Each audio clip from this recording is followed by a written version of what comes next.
Chapter 4.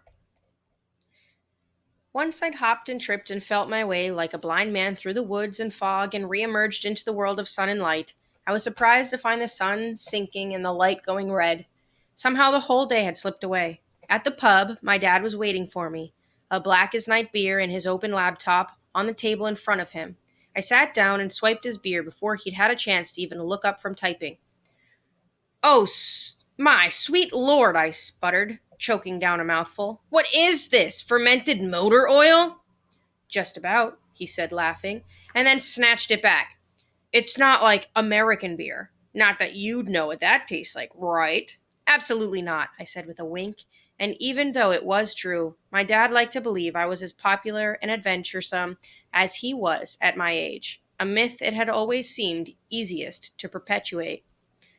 I underwent a brief interrogation about how I'd gotten to the house and who had taken me there, and because the easiest kind of lying is when you leave things out of a story rather than making them up, I passed with flying colors. I conveniently forgot to mention that Worm and Dylan had tricked me into wading through sheep excrement and then bailed out a half mile from our destination. Dad seemed pleased that I'd already managed to meet a couple kids my own age. I guess I also forgot to mention the part about them hating me. So, how is the house? Trashed, he winced. Guess it's been a long time since your grandpa lived there, huh? Yeah, or anyone. He closed the laptop, a sure sign I was about to receive his full attention. I can see you're disappointed. Well, I didn't come thousands of miles looking for a house full of creepy garbage. So, what are you going to do? Find people to talk to? Someone will know what happened to the kids who used to live there. I figure a few of them must still be alive on the mainland, if not around here, in a nursing home or something. Sure, that's an idea, he said. He didn't sound convinced, though. It was an odd pause, and then he said, So, do you feel like you're starting to get a better handle on who your grandpa was being here? I thought about it. I don't know. I guess so. It's just an island, you know? He nodded. Exactly. What about you? Me? He shrugged. I gave up trying to understand my father a long time ago. That's sad. Weren't you interested? Sure, I was. Then, after a while, I wasn't anymore. I could feel the conversation going in a direction I wasn't entirely comfortable with, but I persisted anyway. Why not? When someone won't let you in, eventually you stop knocking. Know what I mean? He hardly ever talked like this. Maybe it was the beer, or that we were so far from home, or maybe he decided I was finally old enough to hear this stuff. Whatever the reason, I didn't want him to stop. But he was your dad. How could you just give up? It wasn't me who gave up, he said a little too loudly, then looked down, embarrassed, and swirled the beer in his glass. It's just that the truth is, I think your grandpa didn't know how to be a dad, but he felt like he had to be one anyway, because none of his brothers or sisters survived the war. So he dealt with it by being gone all the time, on hunting trips, business trips, you name it. And even when he was around, it was like he wasn't. Is this about that one Halloween? What are you talking about? You know, from the picture. It was an odd story. It went like this. It was Halloween. My dad was 4 or 5 years old and had never been trick or treating, and Grandpa Portman had promised to take him when he got off work. My grandmother had bought my dad this ridiculous pink bunny costume, and he put it on and sat by the driveway waiting for Grandpa Portman to come home from 5 o'clock until nightfall. But he never did. Grandma was so mad that she took a picture of my dad crying in the street just so she could show my grandfather what a huge asshole he was. Needless to say, that picture has long been an object of legend among members of my family and a great embarrassment to my father.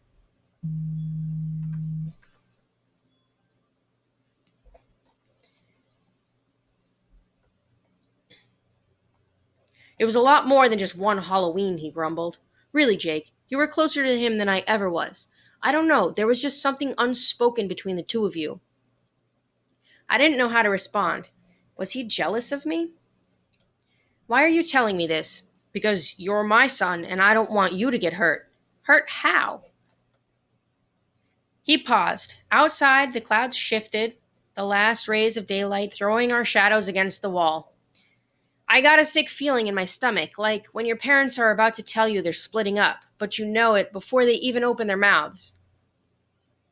I never dug too deep with your grandpa because I was afraid of what I'd find, he said finally. You mean about the war?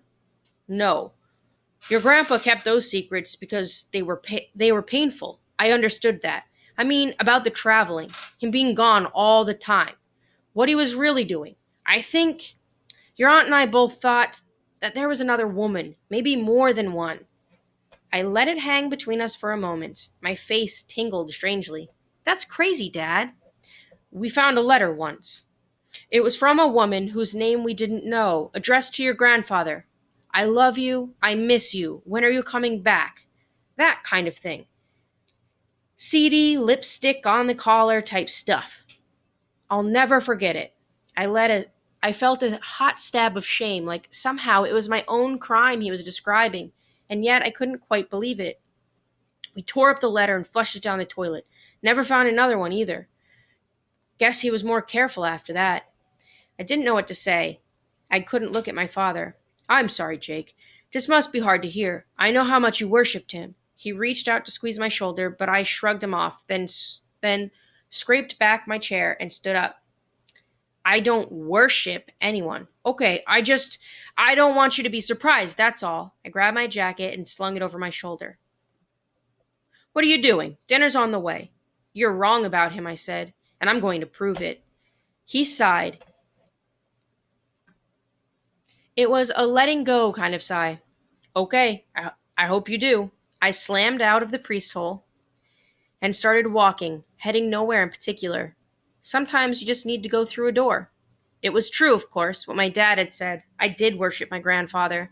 There were things about him that I needed to be true, and his being an adulterer was not one of them. When I was a kid, Grandpa Portman's fantastic stories meant it was possible to live a magical life. Even after I stopped believing them, there was still something magical about my grandfather. To have endured all the horrors he did, to have seen the worst of humanity and have your life made unrecognizable by it, to come out of all of that, the honorable and good and brave person I knew him to be, that was magical.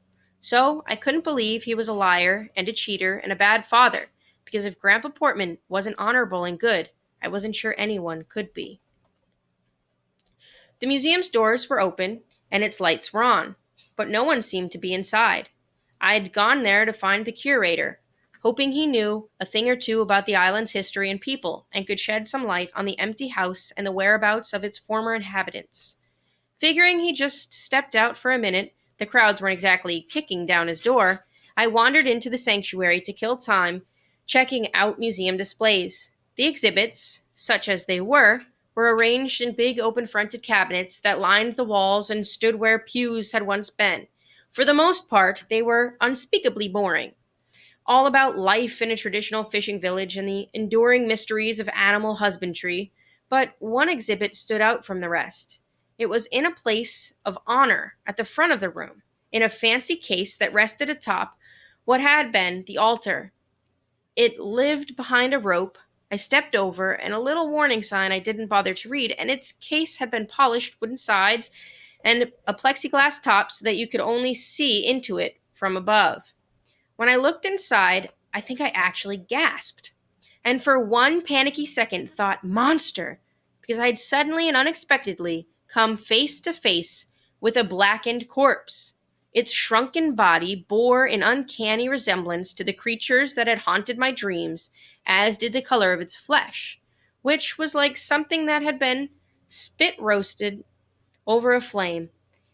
But when the body failed to come alive and scar my mind forever by breaking the glass and going for my jugular, my initial panic subsided. It was just a museum display, albeit an excessively morbid one. I see you've met the old man, called a voice from behind me, and I turned to see the curator striding in my direction. You handled it pretty well. I've seen grown men faint dead away. He grinned and reached out to shake my hand. Martin Paget. Don't believe I caught your name the other day. Jacob Portman, I said. Who's this? Wales's most famous murder victim? Ha! Well, he might be that too, though. I never thought of him that way. He's our island's senior-most resident. Better known in the archaeological circles as Cairnholm Man. Though to us, he's just the old man. More than 2,700 years ago, to be exact, though he was only 16 when he died, so he's rather a young old man, really. 2,700? I said, glancing at the dead boy's face, his delicate features somehow perfectly preserved. But he looks so. That's what happens when you spend your golden years in a place where oxygen and bacteria can't exist. Like the underside of our bog. It's a regular fountain of youth down there, provided you're already dead, that is. That's where you found him? The bog? He laughed. Not me. Turf cutters did. Digging for peat by the big stone cairn out there. Back in the 70s. He looked so fresh they thought there might have been a killer loose on Cairhome. Till the cops had a look at the Stone Age bow in his hand and the noose of human hair around his neck. They don't make 'em like that anymore. I shuddered. Sounds like a human sacrifice or something. Exactly. He was done in by the combination of strangulation, drowning, disembowelment, and a blow to the head. Seems rather like overkill, don't you think? I guess so. Martin roared with laughter. He guesses so. Oh, yeah, it does. Sure it does. But the really fascinating thing, to us modern folk anyway, is that in all likelihood the boy went to his death willingly, eagerly even. His people believed that bogs, and our bog in particular, were entrances to the worlds of the gods, and so the perfect place to offer up their most precious gift, themselves. That's insane, I suppose, though I imagine we're killing ourselves right now in all manner of ways that'll seem insane to people in the future. And as doors to the next world go, a bog ain't a bad choice. It's not quite water and it's not quite land. It's an in-between place. He bent over the case, studying the figure inside. Ain't he beautiful? I looked at the body again, throttled and flayed and drowned and somehow made immortal in the process. I don't think so, I said. Martin straightened, then began to speak in a grandiose tone. Come, you, and gaze upon the tar man. Blackly he reposes, tender face the color of soot, withered limbs like veins of coal, feet lumps of driftwood hung over by shriveled grapes. He threw his arms out like a hammy stage actor and began to strut around the case. Come, you, and bear witness to the cruel art of his wounds.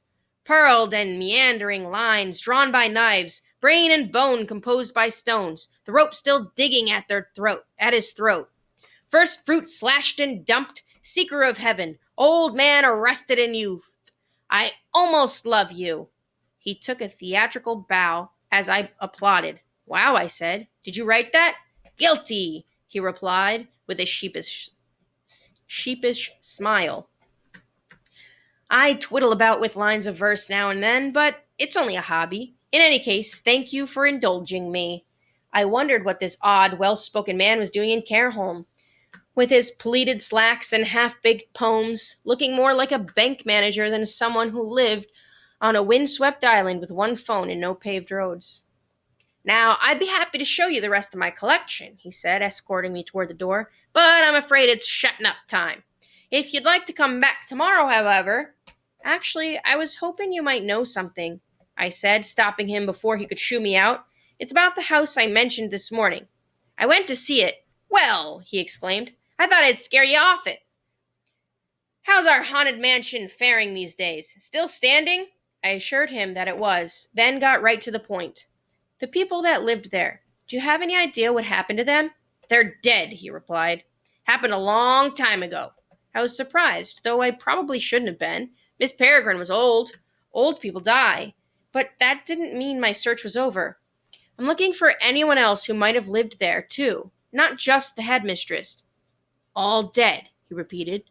No one's lived there since the war. That took me a moment to process. What do you mean, the war? What do you mean, what war? When we say the war around here, my boy, there's only one that we mean, the second. It was a German air raid that got him, if I'm not mistaken. No, that can't be right. He nodded. In those days, there was an anti-aircraft gun battery at the far tip of the island, past the woods where the house is. It made Cairhome a legitimate military target. Not that legitimate mattered much to the Germans one way or another, mind you, Anyway, one of the bombs went off track and, well, he shook his head. Nasty luck. That can't be right, I said again, though I was starting to wonder. Why don't you sit down and let me fix you some tea, he said. You look a bit off the mark. Just feeling a little light-headed. He led me to a chair in his office and went to make the tea. I tried to collect my thoughts. Bombed in the war? That would certainly explain those rooms with blown-out walls, but what about the letter from Miss Peregrine, postmarked care home, sent just 15 years ago? Martin returned, handing me a mug. There's a nip of penadern in it, he said. Secret recipe, you know? Should get you sorted in no time. I thanked him and took a sip, realizing too late that the secret ingredient was high-test whiskey. It felt like napalm flushing down my esophagus. It does have a certain kick, I admitted, my face going red. He frowned. Reckon I ought to fetch your father. No, I'll be fine. But if there's anything else you can tell me about the attack, I'd be grateful. Martin settled into a chair opposite me. About that, I'm curious. You say your grandfather lived here. He never mentioned it. I'm curious about that too, I said. I guess it must have been after his time. Did it happen late in the war or early? I'm ashamed to admit I don't know. But if you're keen, I can introduce you to someone who does. My Uncle Auggie. He's 83. Lived his whole life. Still sharp as a tack. Martin glanced at his watch. If we catch him before Father Ted comes on the telly, I'm sure he'd be more than happy to tell you anything you like. 10 minutes later, Martin and I were wedged deep in an overstuffed sofa in Augie's living room, which was piled high with books and boxes of worn-out shoes and enough lamps to light up Carlsbad caverns, all but one of them unplugged. Living on a remote island, I was starting to realize, turned people into pack rats. Auggie sat facing us in a threadbare blazer and pajama bottoms, as if he'd been expecting company, just not pants-worthy company, and rocked endlessly in a plastic-covered easy chair as he talked. He seemed happy just to have an audience, and after he'd gone on at length about the weather and Welsh politics and the sorry state of today's youth, Martin was finally able to steer him around to the attack and the children from the home. Sure, I remember them, he said. Odd collection of people. We'd see them in town now and again, the children. Sometimes their minder woman, too, buying milk and medicine and what have you. You'd say good morning, and they'd look the other way. Kept to themselves, they did, off in that big house. A lot of talk about what might have been going on over there, though no one knew for sure. What kind of talk? A lot of rot. Like I said, no one knew. All I can say is they weren't your regular sort of orphan children. Not like them Bernardo home kids. They got in other places. We all see coming to town for parades and things and always have time for a chat. This lot was different. Some of them can't even speak the king's English, or any English for that matter. Because they weren't really orphans, I said. They were refugees from other countries. Poland, Austria, Czechoslovakia. Is that what they were now? Auggie said, cocking an eyebrow at me. Funny, I hadn't heard that. He seemed offended, like I'd insulted him by pretending to know more about his island than he did. His chair rocking got faster, more aggressive. If this was the kind of reception my grandfather and the other kids got in Cairnholm, I thought. No wonder they kept to themselves. Martin cleared his throat. So, Uncle, the bombings. Oh, keep your hair on. Yes, the goddamn Jerrys. Who could forget them? He launched into a long-winded description of what life on the island was like under threat of German air raids. The blaring sirens, the panicking scrambles for shelter, the volunteer air raid warden who ran from house to house at night making sure shades had been drawn and streetlights were put out to rob enemy pilots of easy targets. They prepared as best they could, but never really thought they'd get hit.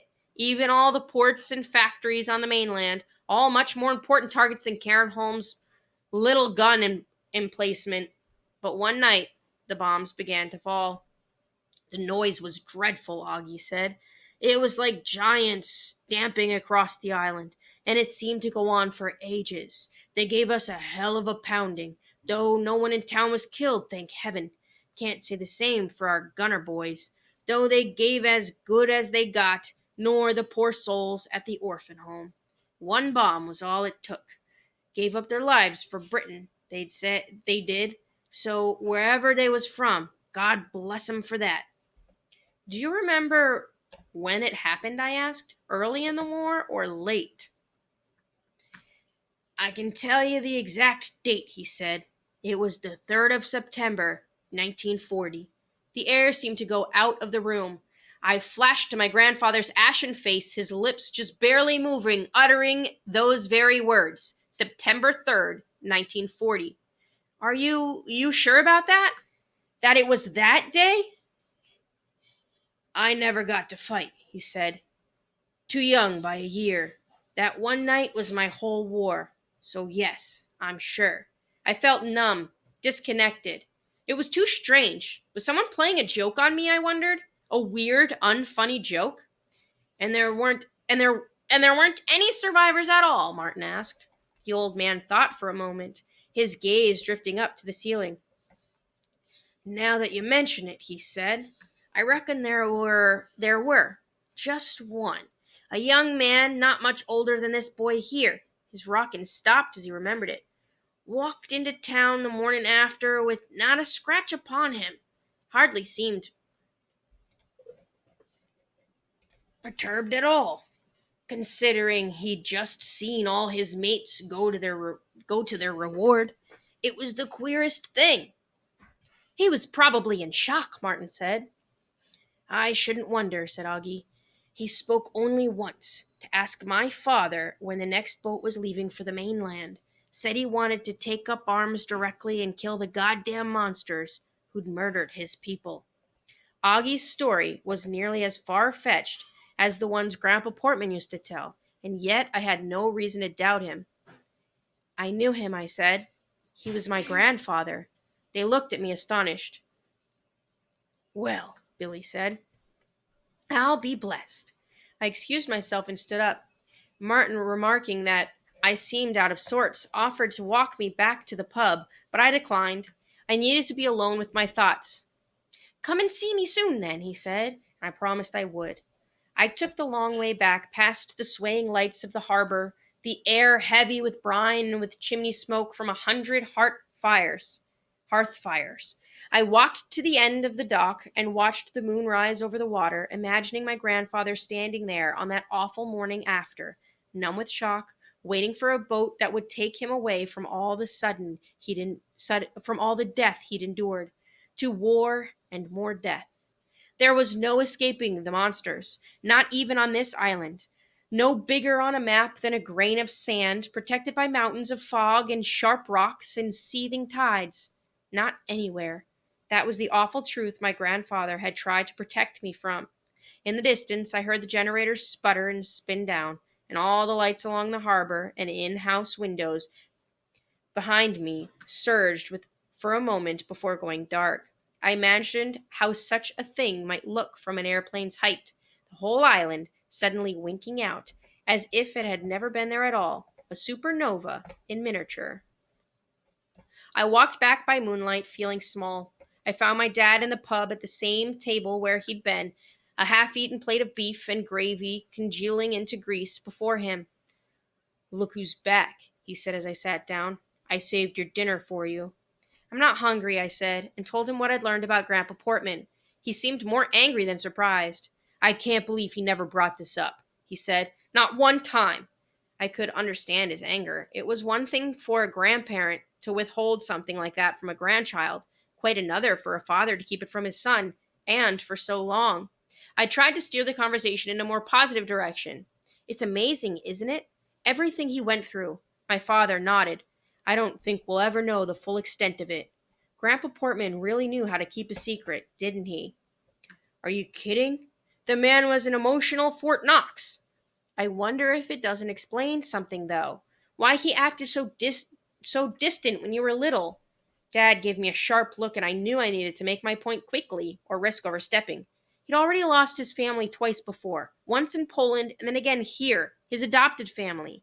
So when you and Aunt Susie came along, once bombed, twice shy. I'm serious. Don't you think This could mean that maybe he wasn't cheating on Grandma after all.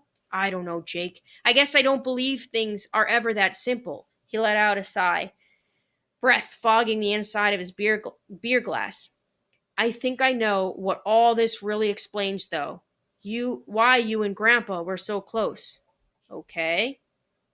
It took him 50 years to get over his fear of having a family. You came along at just the right time. I didn't know how to respond. How do you say, I'm sorry your father didn't love you enough to your own dad? I couldn't, so instead I just said goodnight and headed upstairs to bed. I tossed and turned most of the night. I couldn't stop thinking about the letters, the one my dad and Aunt Susie had found as kids from this other woman, and the one I'd found a month ago from Miss Peregrine. The thought that kept me awake was this: what if they were the same woman? The postmark on Miss Peregrine's letter was 15 years old, but by all accounts, she'd been blown into the stratosphere back in 1940. To my mind, that left two possible explanations. Either my grandfather had been corresponding with a dead person, admittedly unlikely, or the person who wrote the letters was not, in fact, Miss Peregrine, but someone who was using her identity to disguise her own. Why would you disguise your identity in a letter? Because you have something to hide. Because you are the other woman. What if the only thing I had discovered on this trip was that my grandfather was an adulterous liar? In his last breaths, was he trying to tell me about the death of his adopted family, or admit to some tawdry, decades-old affair? Maybe it was both. And the truth was that by the time he was a young man, he'd had his family torn apart so many times he no longer knew how to have one, or to be faithful to one. It was all just guesswork, though. I didn't know, and there was no one to ask. Anyone who might have had the answers was long dead. In less than 24 hours, the whole trip had become pointless. I fell into an uneasy sleep. At dawn, I woke to the sound of something in my room. Rolling over to see what it was, I bolted upright in my bed. A large bird was perched on my dresser, staring me down. It had a sleek head feathered in gray and talons that clacked on the wooden dresser as it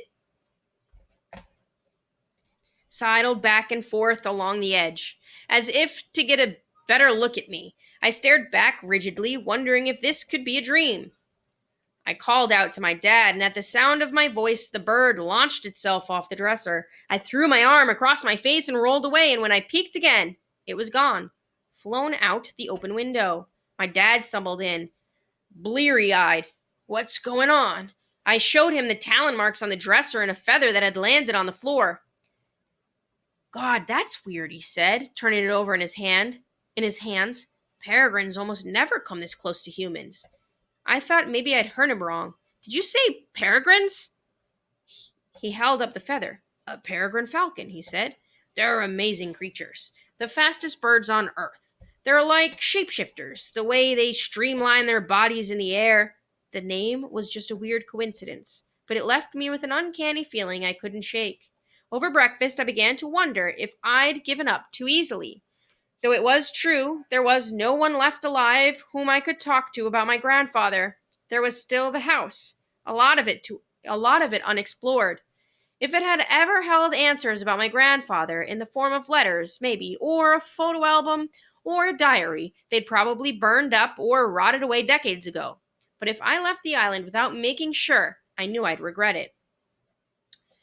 And that is how someone who is unusually susceptible to nightmares, night terrors, the creeps, the willies, and seeing things that aren't really there, talks himself into making one last trip to the abandoned, almost certainly haunted house where a dozen or more children met their untimely end.